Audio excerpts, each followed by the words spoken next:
Now, the other thing about our relationship with God is that sometimes we come into it with wrong ideas about who God is.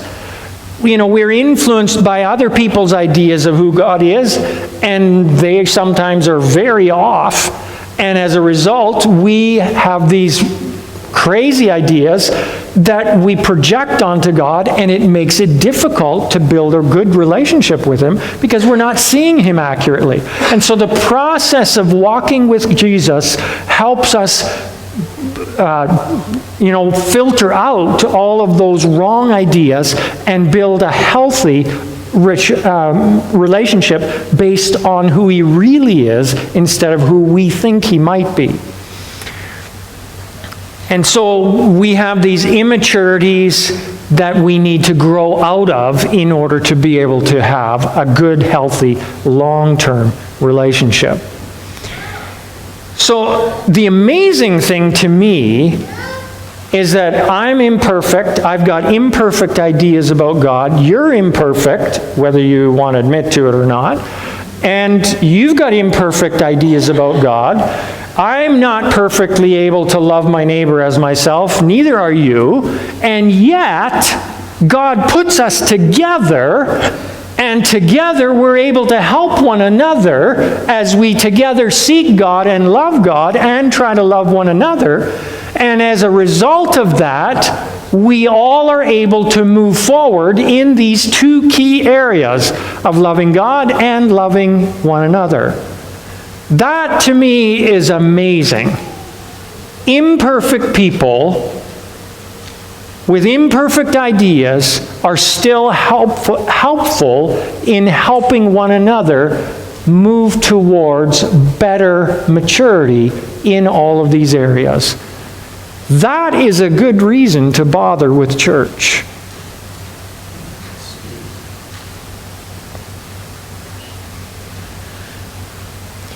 See, having a relationship with Jesus and with the people in His church will actually revolutionize your life over time. Now, I know that some people, would like to have a magic wand that would be a quick fix and we would all be, bang, wonderful people. I wish that were the case. I wish we could just have a magic wand by the door there, so that as soon as you walk through, Phil would just wave his magic wand over everybody, and we would be perfectly loving in every way, shape, and form, and we would walk out of here totally transformed. Doesn't happen that way. As much as I love you, Phil, that magic wand just isn't there. And so it takes time. And this is why it's so important for us to stay connected over time. Because as much as it's frustrating sometimes, as much as it helps us to see our own weaknesses sometimes, over time, if you hang in there with Jesus and with His people, it will transform your life. You do move in the right direction unless you're stubbornly refusing or rejecting or resisting what God is doing. And there are all kinds of ways that you can get sidetracked. I've been in churches where they tried the old covenant thing like the Jews had with all the rules. Maybe you've been in churches like that too, where there was all kinds of rules about you're not allowed to do this, you're not allowed to do that, you're not allowed to chew gum on Sundays, and you're not allowed to take pictures of,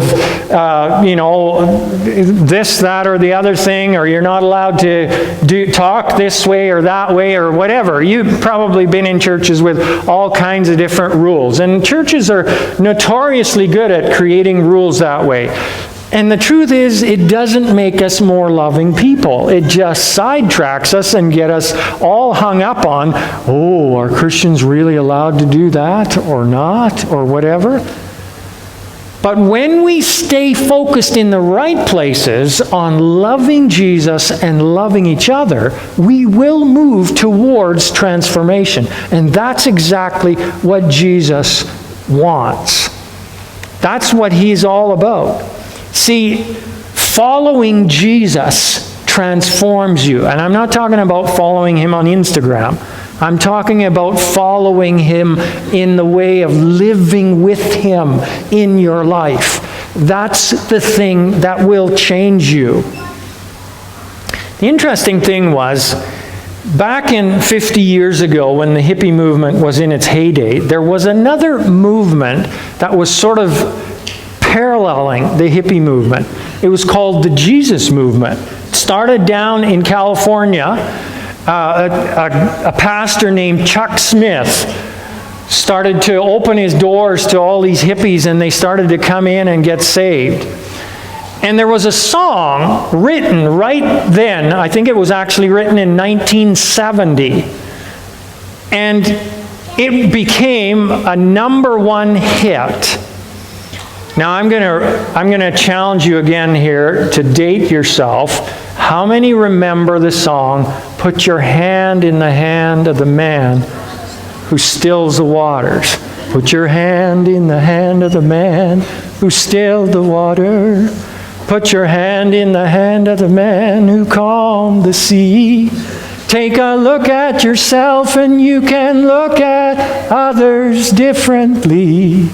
Put your hand in the hand of the man from Galilee. Yeah. Some of you are real old-timers. See, that's the key right there. Jesus wants to walk with you. He wants to put His hand in your hand. When I think about this, I think about Judy. Judy was a young lady that I met several years ago from a terribly broken background. And by the way, Judy isn't her real name. But she came from a incredibly broken background. Her parents were into Satan worship. She had been subjected to ritual abuse during her childhood as they offered up sacrifices to Satan. Just incredibly broken on the inside. She came to our church. She became a Christian. She started following Jesus. And for the very first time in her life, she started to be exposed to people who were genuinely trying to love her. I remember Judy could hardly wrap her head around this. Initially, she just was so skeptical. It was like, there's got to be some kind of an angle here. Like, there's got to be something thereafter. And she just was so standoffish. But over time, she started to soften, and she started to see, you know, these people aren't perfect for sure, but they really do genuinely care. And she started to see that Jesus really cared.